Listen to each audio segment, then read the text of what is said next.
Hello friends, আশা করি সবাই ভালো আছেন। তো আধারের বায়োমেট্রিক মানে আঙুলের ছাপ বা চোখের স্ক্যান, এটার উপর বেস করে বিভিন্ন সময় বিভিন্ন রকম সাইবার প্রতারণা হচ্ছে। অনেক সময় অনেকজনের অ্যাকাউন্ট থেকে বায়োমেট্রিকের মাধ্যমে কিন্তু টাকা তুলে নেওয়া হচ্ছে। তো এই বায়োমেট্রিক মানে আঙুলের ছাপ বা চোখের স্ক্যান, এই বায়োমেট্রিক আপনি মোবাইলের মাধ্যমে, স্মার্টফোনের মাধ্যমে আপনার আধারের বায়োমেট্রিক লক করতে পারবেন। প্রয়োজনের সময় সেটাকে আপনি আনলক করবেন। আপনি যখন বায়োমেট্রিক দিয়ে দেবেন, আপনার বায়োমেট্রিক দেওয়া হয়ে গেলেই আপনি আবার সেটাকে লক করে দেবেন।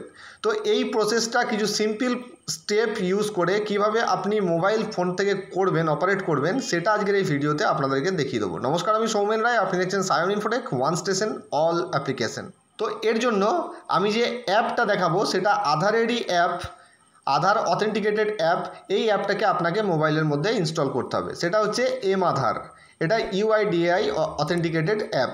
তো এই এম আধার অ্যাপটা ওপেন করার পর এই ধরনের ইন্টারফেস আপনার সামনে আসবে এবং আপনাকে কিছু অ্যালাউ দিতে হবে, ফটোস, মিডিয়াস এবং ফাইলসের কিছু অ্যালাউ এখানে দিতে হবে। ভয় পাবেন না, এটা গভর্নমেন্টের অ্যাপ, ঠিক আছে? তো আমি অ্যালাউ দিয়ে দেবো এখানে।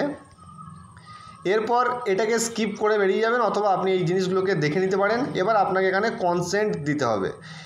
এবার একটা জিনিস বলে দিই, এই জিনিসটা করার জন্য আপনার আধারের সাথে কিন্তু আপনার মোবাইল নম্বর লিঙ্ক থাকতে হবে। এরপর আপনি ল্যাঙ্গুয়েজ চুজ করে দেবেন, কন্টিনিউ বাটনে প্রেস করে দেবেন। এরপর আপনার যে মোবাইল নম্বরটা আছে সেই মোবাইল নম্বরটা আপনি এখানে দিয়ে দেবেন। দেখতে পাচ্ছেন এবার এখানে রেজিস্টার মাই আধার যে অপশানটা দেখাচ্ছে সেখানে আপনাকে ক্লিক করতে হবে, মানে আপনার আধারটাকে ফার্স্টে রেজিস্টার করতে হবে। তো রেজিস্টার বাটনে প্রেস করে দেওয়ার পর এখানে দেখাচ্ছে ক্রিয়েট 4 ডিজিট পাসওয়ার্ড। এখানে আপনাকে একটা পাসওয়ার্ড সেট করতে হবে, যে পাসওয়ার্ডটা আপনি যখনই এম আধার ওপেন করবেন তখন কিন্তু আপনার লাগবে। তো ওখানে পাসওয়ার্ডটা দুবার এন্ট্রি করে দেবেন। তারপর উপরে দেখতে পাচ্ছেন এন্টার আধার নাম্বার, তারপর হচ্ছে এখানে যে সিকিউরিটি ক্যাপচাটা আসছে সেই সিকিউরিটি ক্যাপচাটা দিয়ে দেবেন। তারপর রিকোয়েস্ট ওটিপিতে ক্লিক করে দেবেন। রিকোয়েস্ট ওটিপিতে ক্লিক করে দিলেই আপনার ওই আধার নম্বরের সাথে যে মোবাইল নম্বর লিঙ্ক আছে সেই মোবাইল নম্বরে কিন্তু ওটিপি চলে যাবে। তো আমি এবার আধারের ওটিপি ভেরিফাই করে লগ ইন হয়ে গেছি। এবার এখানে যে ইন্টারফেসটা এসছে এই ইন্টারফেসের মধ্যে আপনি দেখতে পাচ্ছেন বায়োমেট্রিক লক একটা অপশান এখানে রয়েছে।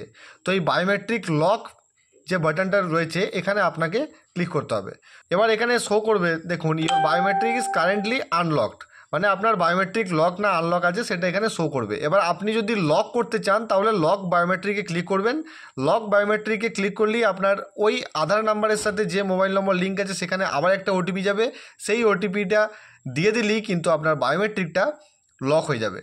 সেম প্রসেসে আপনি এটাকে আনলক করতে পারবেন। যখন আপনি আনলক করবেন তখন একটা ওটিপি আসবে, ওটিপি দিয়ে আপনি আনলক করতে পারবেন। তো আপনার প্রয়োজন অনুযায়ী, আপনার চাহিদা অনুযায়ী আপনার আধারের বায়োমেট্রিক আপনি যখন খুশি লক বা আনলক করতে পারেন। এম আধার অ্যাপের সাহায্যে কীভাবে করবেন সেটাই ভিডিওতে আপনাদেরকে দেখিয়ে দিলাম। আশা করি ভিডিওটা ভালো লাগলে একটা লাইক অবশ্যই করে দেবেন। আবার দেখা হবে নতুন কোনো ভিডিওতে নতুন কোনো টপিকস নিয়ে। ততক্ষণ জয় হিন্দ।